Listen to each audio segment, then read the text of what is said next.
Welcome to Distracted, the podcast with Angela Lockwood, the place where you will find practical brain-boosting strategies, expert insights, and real-life stories to help busy brains thrive in the age of distraction. Let's go.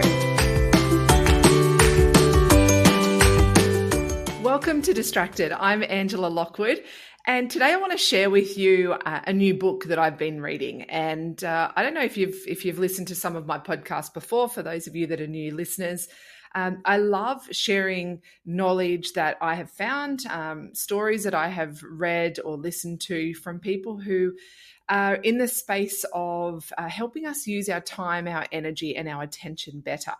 And this book, it's interesting, came to me in a way that it seems to be a lot of books do. And now you're going to have to stick with me through the woo-woo a little bit here.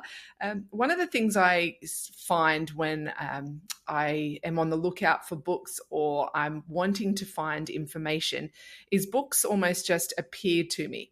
And what I mean by this, as an example, this book that I'm going to be sharing with you today and just some of the insights that the book has already sort of given me is I was walking through a bookstore and I was sort of just wondering. I love being inspired by the topics. I love being inspired by titles, by beautiful covers, and just being immersed in, that real positive energy that bookstores have. And sometimes I feel like I'm just getting smarter by being there. But I was wandering sort of through the bookstore looking, and my eyes just laid on this front cover. It is so beautiful. It had this sort of, I guess it sort of, to me, looks like Canada, which is a place that I have lived and love visiting. And it was called Slow Productivity. And it's written by Cal Newport. He's the best-selling author of Digital Minimalism and Deep Work. Now, the thing about this book that really stood out to me and the link to Canada was it has an image on the front. Now, I don't know if it's Canada. It could be somewhere else, but it was this beautiful, serene image of mountains, slightly snow-capped, beautiful pine trees, and a beautiful sort of crisp blue teal river in front of it. And it was sort of it's not your typical book cover. It's not screaming out at you. It's not sort of screaming for your attention to buy it. It's just this beautiful, subtle imagery that invites you to pick it up. And that's exactly what it did to me.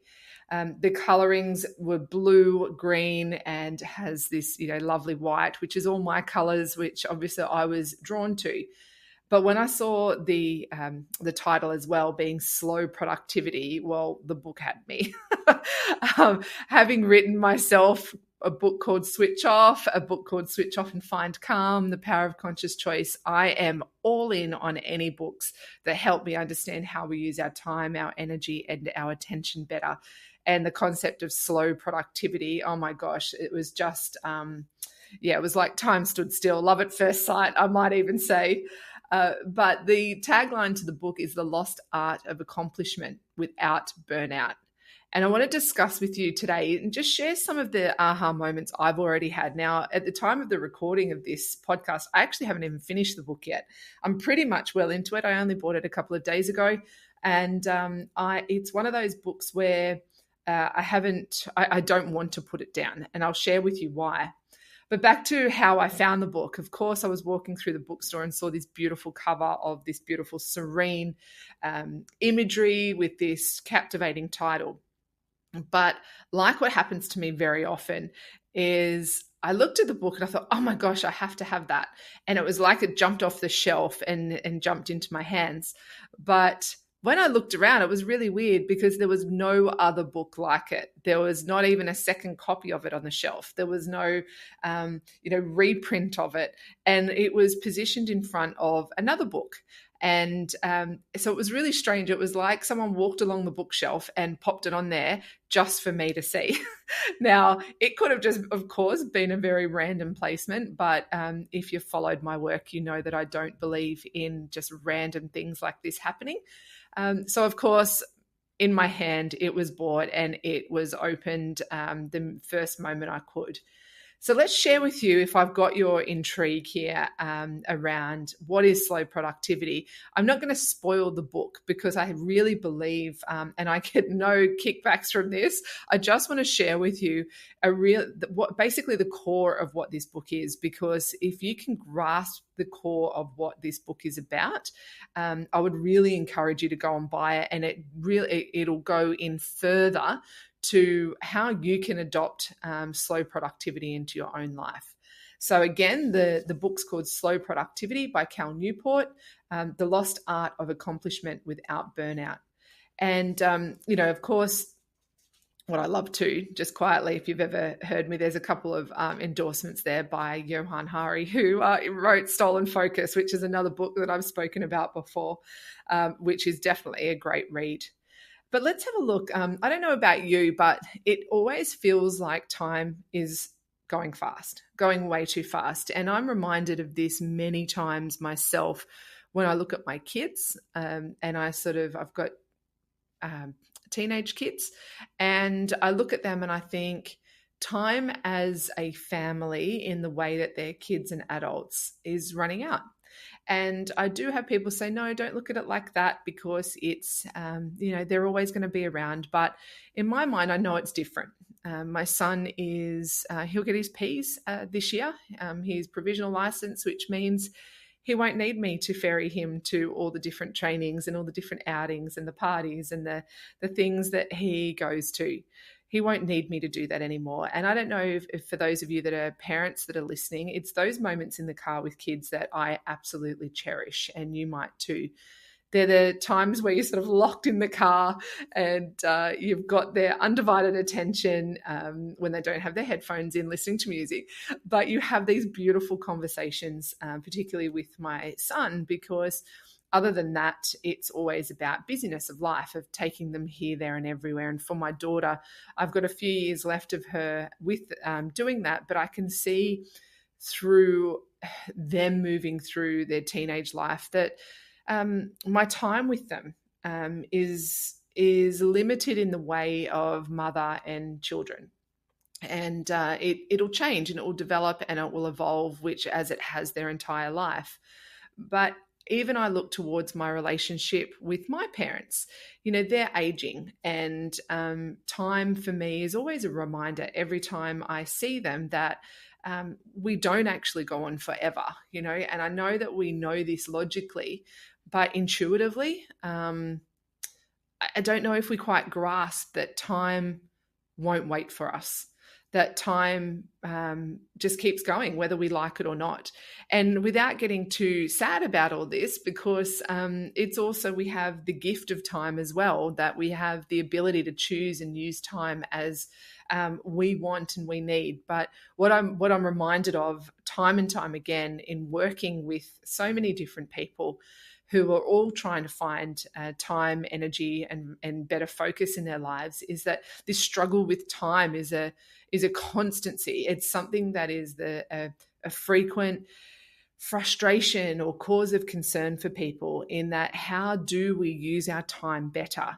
And if we can understand that time will run out, that time doesn't wait for us, then what it does is that it gives us the ability to choose how we use our time. Let me just say that again, that if time won't wait for us, then what we do is we have that gift of the ability to be able to choose how we use our time. And when I say that, a lot of people might be thinking, but I don't, I have to work. I'd love to be on holidays all the time. I have to get up at 4:30 in the morning to go to work, or, I'm always in the car taking kids to all their different things, or it might, whatever it is for you.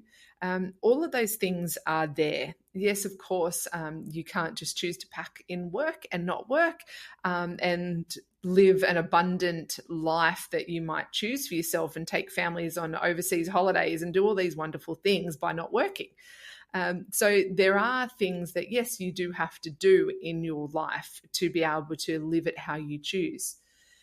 But I think what we forget time and time again, and reading this book, Slow Productivity, again has hit home for me, that we do have the ability to choose how we use our time. And it was in my first book, The Power of Conscious Choice, that I explored this very concept around the ability to choose what to do next and what happens in our brain, what happens in our mind, what happens in our actions to be able to make the best possible choice with the information that we have. So if you are listening to this right now and you feel like you're chasing your tail and you feel like you're running around in circles and that life seems to be happening to you, then this episode is really important. And in fact, I'd encourage you to go and buy the book. I'd encourage you to buy Slow Productivity, but I'd also maybe encourage you to buy Switch Off. You can buy Switch Off, my own book, at all leading bookstores or online at Booktopia, Amazon, wherever you find all of your books. Switch Off or Switch Off and Find Calm is the latest version.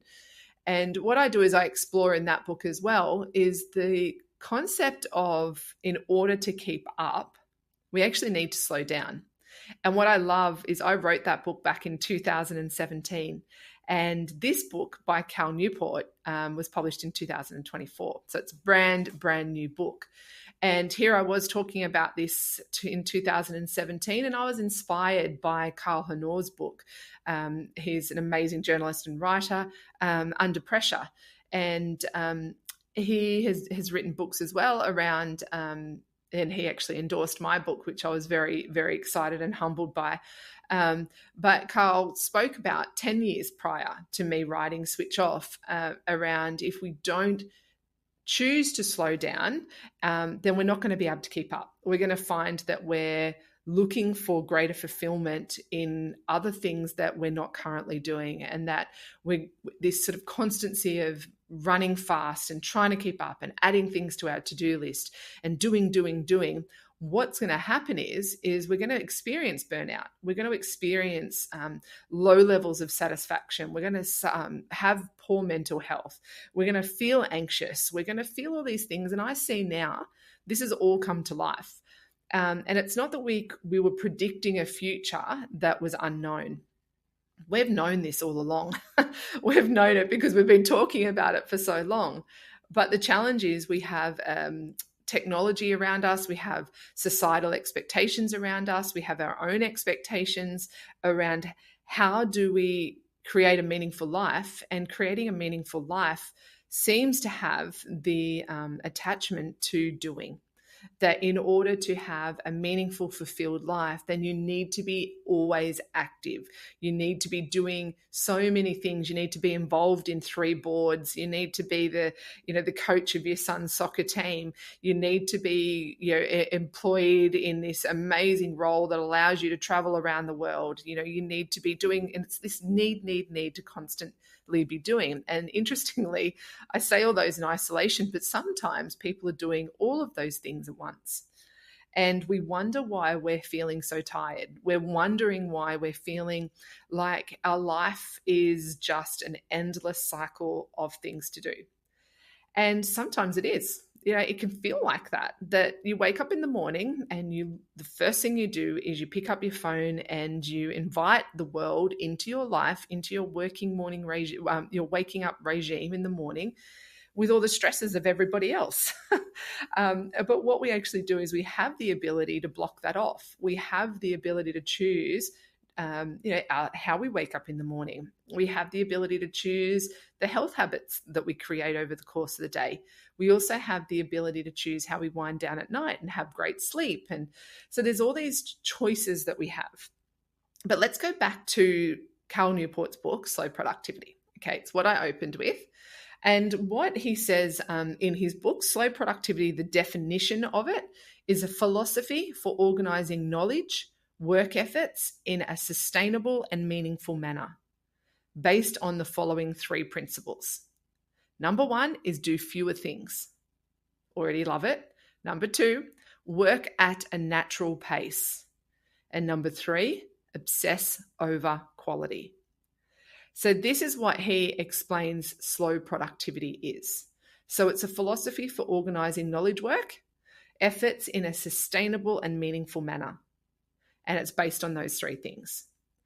So if that already goes, that sounds interesting, then go buy the book. because what he does is he goes into each of those three things in a lot more detail and translates that into how you can apply that in your working life. Okay, but I just want to explain and explore with you, not to actually, do you know, I just want to calm things down. So I see so many people, like, I'm a busy lady, but it's really interesting to see the days where I feel like I need to be doing so many different things at once. And let me give you an example of what this might be. I might start in the day and open up my emails, and all the emails are there, and I start responding to them. And then I look at my to-do list, and then I get distracted by another email that comes in, and then something else pops up. And then what happens is my brain is getting pulled from that task to that task to that task. And before I know it, half the day's over, and I haven't even gotten to what my priority was that I set for myself for that day, because immediately I was trying to do lots of different tasks at once. And I've covered this before in a lot of my work, is around the switching the switching toll that it takes when we're moving and multitasking between multiple things. But what I find often is that my brain on days like that gets really tired. So I almost hit a point of no return where my brain just goes, hey, I'm tapping out, just letting you know. Sometimes it doesn't let me know, but I am tapping out today because you've pushed me to the limit. You've pushed me way too far. I can't do this anymore. And of course, there's lots of things that impact that. So there's things like my sleep quality. It might be my hormones at the time. It might be the level of the tasks that I was just doing. It might be my nutrition that I had. It could be the environment that I'm working in. But what happens to a point is when we are pushing through too much, when we're trying to do so many things at once. This is not a lesson in multitasking, but when we're trying to do too many things at once and moving and shifting between so many different things without giving ourselves that ability to stop and press pause and decompress, what happens is that our productivity is reduced. So we think we're doing a lot more, but what we actually know is that by doing more tasks, doing it quickly, and I guess just skimming the surface of those, we're not doing our best quality work. We're not actually doing things to the best of what it can be. And what I love in this is Cal Newport talks about in the book Slow Productivity. He talks about and references his other book, Deep Work. And it's something that I've tried before. Let me just explain to you what deep work is. It's like some people think of it as time blocking, where you go between that time in the day and that time in the day, I am working on that one thing. Now, that one thing could be a whole lot of things. It could that one thing could be something that's applicable for you. Let me explain what I mean by that. Is that one thing could be you're working on a sales project. That one thing could be that you are just making dinner. That's it. You're just making dinner. You're not on your phone. You're not marking, kids, your students' schoolwork. What you're doing is you're making dinner. It might be that you're only going to respond to emails between that time and that time. It could be that you are only exercising between that time and that time. But deep work is more in reference to doing work. So your projects, emails, things that are in reference to work. But it could also be creative elements too, that if your work is about painting or creating, deep work could be just working on one element of that. The concept of deep work is like you're not doing all of these different things at once and skimming the surface on quality and depth. What you're doing is you're going deep on one thing. Now, this is a game changer for me, particularly somebody who has quite a fast brain, and I can do lots of things at once. I have the ability to, but what I know is that I don't necessarily do it all particularly well. And I know that the days where I allocate, today is my content creation day, and that's all I do. I get to the end of the day and I'm like, that was a bit easier today. That day seems easy. It almost seems like I was in flow, and sometimes I really am.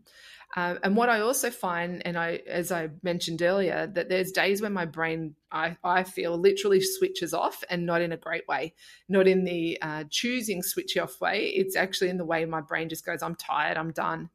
those days where I do my deep work, where I block out a time and I go between, say, 8:30 and 10:30, that is what I'm working on. I get to the end of the day and I'm actually more energized. I feel more energetic. I feel more, have better clarity in my thinking, and I don't have that exhaustion that often comes with, working through lots of different small tasks. And tasks can also be, you think about it, you have 5 meetings in a day.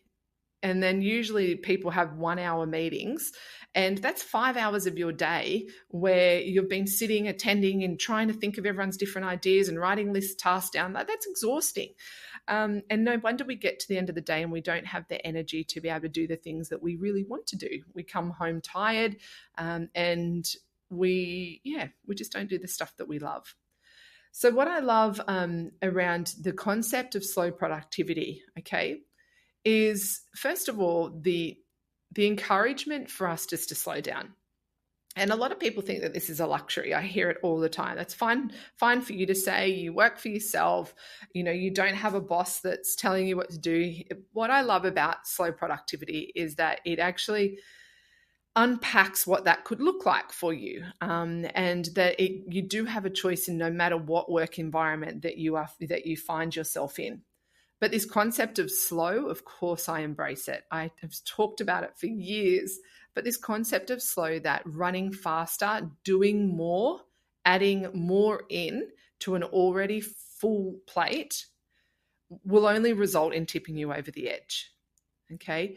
That if we continue, if you already feel like life is too fast for you, that your energy is depleting, that you are racing to keep up, that you are feeling stressed when you open up your emails or when you look at your to-do list, it's just this never-ending cycle. One strategy I love that Cal shares in the book, other than doing the deep work, is just choosing one thing that you're going to do in the next day. In fact, he sort of shares 3, but if you were just to choose one thing that you could do today that will give you satisfaction that it is gone, that you have started it, or that it's in progress, what would that one thing be for you? And what I love about that, just think that one thing, like rather than having 20 things, which a lot of us have on our list for the day, what's one thing that you can do that'll clear space for you, that'll allow things to slow down for you? Okay, now it doesn't mean that once you do that one thing, it's kick back and relax and you can go home. But what it means is that it clears space for you. And what we know with space, we can't slow down unless there's space to allow us to do that. Okay, so what a lot of people will do is that they will take this concept and go, right, I've got to slow down. That's it. I'm going on holidays. Boom. And then they work so hard up to it. They go on holidays. And I know you know this. You might have even done this yourself. Go up on holidays. The first 3 days you're sick, or the first week, and you end up spending most of your holidays sick. Okay, what it's finding slow in your life is about. It's about choosing to do things with more intention and not adding more. Okay, it's more about doing less. Okay, so the key word to what I just said there was around intentionality. Okay, being intentional with how you use your time, being intentional with how you use your energy, and being intentional with how you use your focus. Because, as I said earlier, time will not wait for us. Time will not wait for us, but time will also, I just think time's such a precious thing. We hear it all the time. Time is the most valuable commodity, but we seem to want to cram so much into it, thinking that we're using it well. But in fact, most of our brilliant leaders of this time and previous times have created what they've created when they've created space in their life, not through the pushing, or it's through they've created amazing things through testing, or through just sitting back and wondering and looking at how the universe works, or looking at how people behave with each other. And it doesn't mean I'm not anti getting things done, man. I love a great to-do list and I love ticking things off. But what if that list could be more meaningful for you? It could be more productive for you, and it could be more in tuned and in alignment with what you want in your life. So I'm not saying scrap the to-do list. I'm not saying scrap ambition. I'm not saying scrap all the things you want to do in your life. But what I am asking for you to do is look at how you are currently living your life. Look at the tasks that you are currently filling in your day, and just ask yourself, how can I clear space within this? How can I find more meaning in this by doing fewer things? How can I find space within my day to be able to feel calm, feel at ease, feel that sense of being able to just breathe? Where can you create space in your life to do that? Okay.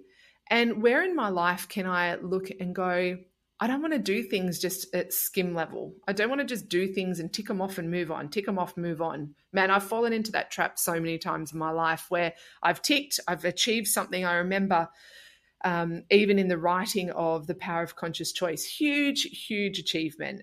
It was a self-published book that I did. I was so proud of it. I shared some really amazing stories about my background. It was really cathartic for me. Really a book I was so proud of, involved in every element of it. I had a team of people around me who I just loved working with. But I remember getting that book. It was I was living in an apartment complex, and that book came in all its boxes underneath and the car park. And we opened up the back of the door, and there was all these boxes. I can remember taking one of the books out and looking at it and just going, wow. And it was just that one moment. But then I was like, great, what's next? And then I just kept going.